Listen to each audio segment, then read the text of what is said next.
La semaine dernière, nous avons tourné un débat dans notre émission Ring sur le sujet « Faut-il débattre avec l'extrême droite ?»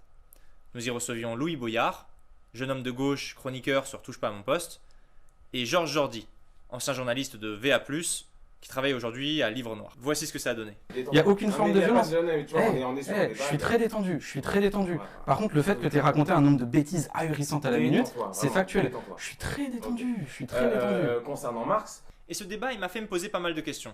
Et comme je ne suis certainement pas le seul à m'interroger là-dessus, je me suis dit que j'allais vous partager ça. On va revoir les bases.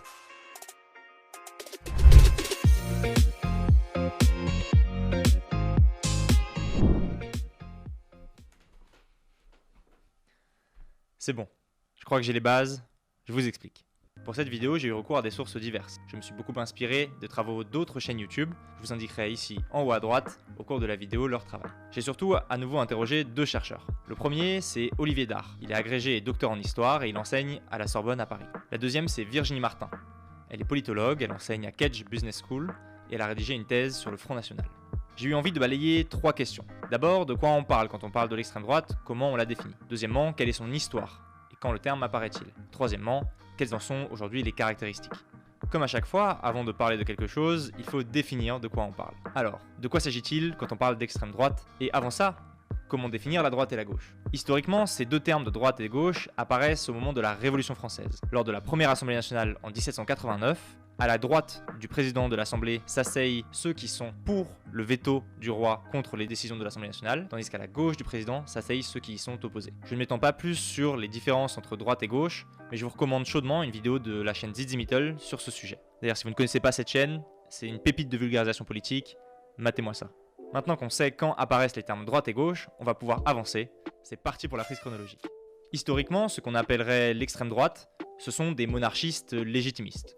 Je m'explique. Initialement, la droite, c'est la réaction, qui s'oppose à la révolution. Les révolutionnaires veulent instaurer une république, tandis que les réactionnaires leur sont opposés. Ils sont anti-républicains, ils veulent préserver ou restaurer la monarchie. De là, l'origine du terme réactionnaire, qu'on utilise aujourd'hui pour qualifier des personnes très conservatrices. La droite extrême est incarnée à la Restauration avec Charles X, puis dans le courant légitimiste qui pèse au début de la Troisième République, dans les années 1870, alors que la France a perdu la guerre contre la Prusse et que se pose la question du rétablissement de la monarchie.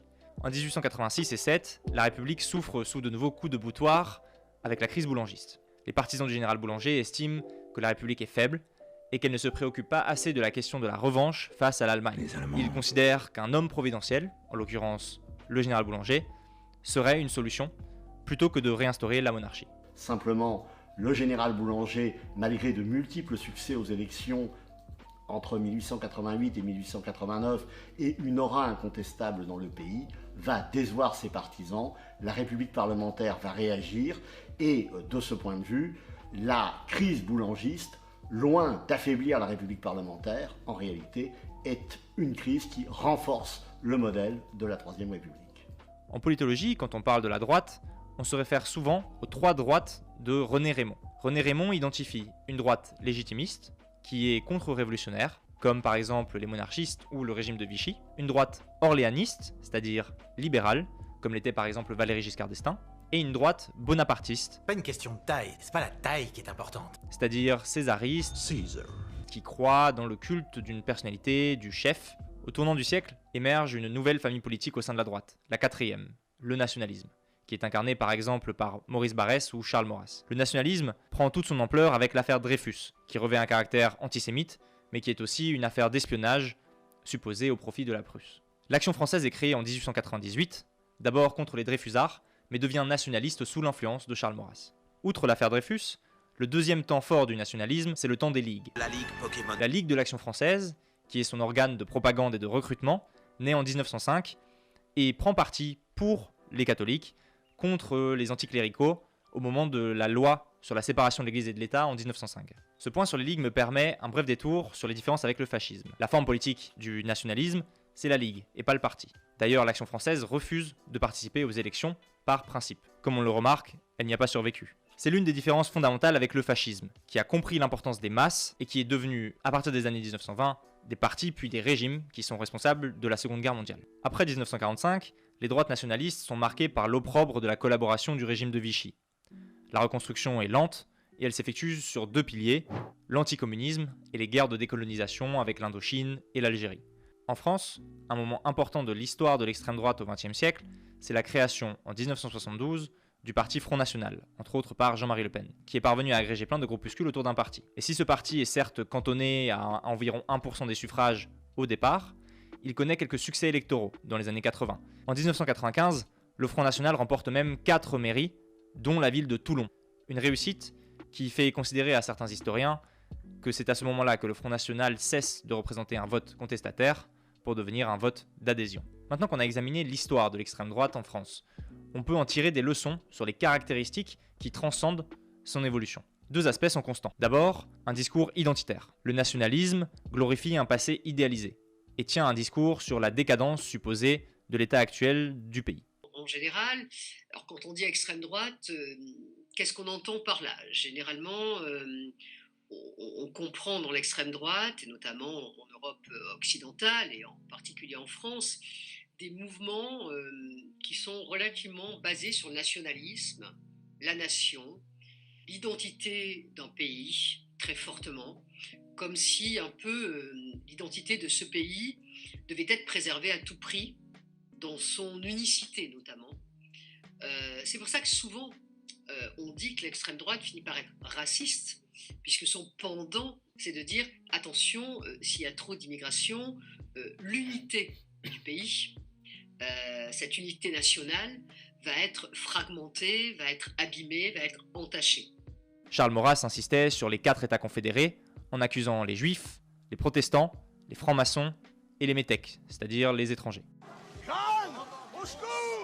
Face à ces menaces supposées, l'identité d'une nation relativement unifiée devrait être protégée à tout prix.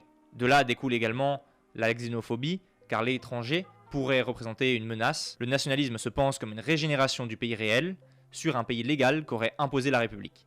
D'ailleurs, le site web de l'Action française indique aujourd'hui en page d'accueil la voix du pays réel. On voit la référence. La deuxième caractéristique transcendante de l'extrême droite, c'est la recherche de la verticalité du pouvoir, avec une glorification de l'autorité, un culte du chef et une soumission à l'ordre. Je vous renvoie à cet égard aux excellentes vidéos de Gull et Vicis sur la personnalité autoritaire. Précisons, comme à chaque fois qu'on liste des caractéristiques, ce n'est pas parce qu'on coche l'une de ces cases que l'on correspond à la définition.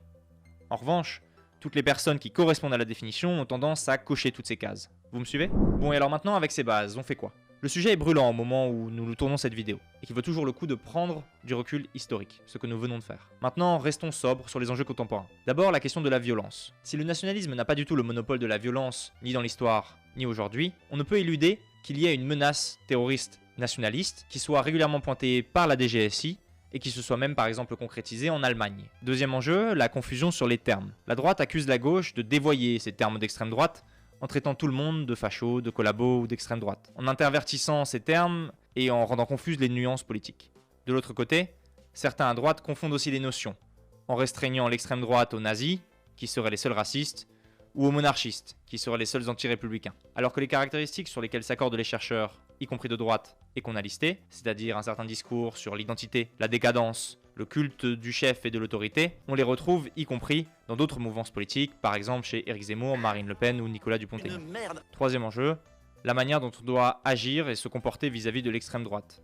C'est un débat qui est brûlant.